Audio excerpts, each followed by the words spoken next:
now.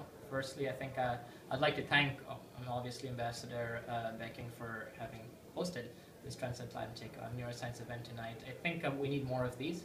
A little bit about myself. I'm Kunal, founder and CEO of Inscopix. Inscopix, as I said earlier tonight, is a Silicon Valley startup spawned out of a project at Stanford University. And we're in the business of enabling imaging of large-scale neural circuit activity in freely behaving rodents.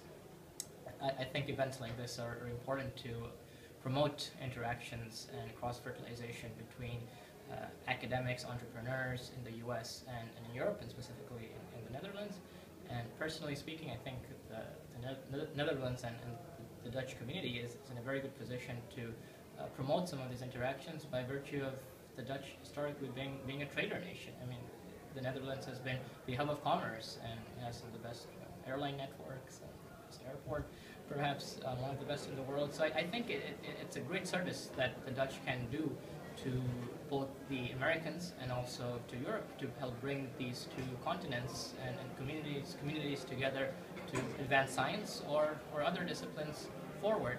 And certainly from my own experience, and as I was saying earlier tonight, science has no borders.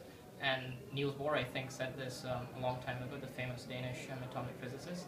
At Inscopix, we embrace this concept. We have a very interdisciplinary team, interdisciplinary among engineering, computer science, even more liberal arts type people working on creative ideas, communications, outreach. And we also have a very interdisciplinary, diverse group of nationalities.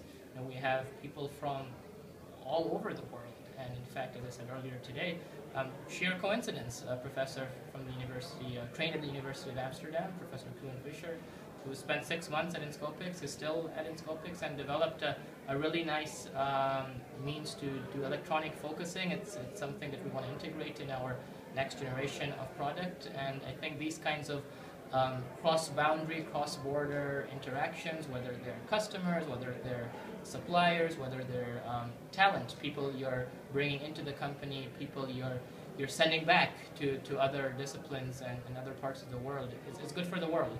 And I think, again, personally speaking, the Netherlands is just very uniquely positioned. I mean, if you look at the history of the Netherlands, they've always been the hub of commerce, and kind of, they're uniquely positioned close to the center of the world, and that perhaps has some reason as to why they've been the hub of commerce. And they could play a similar role for science and for promoting such kinds of scientific and technical collaborations between our two countries, our two continents.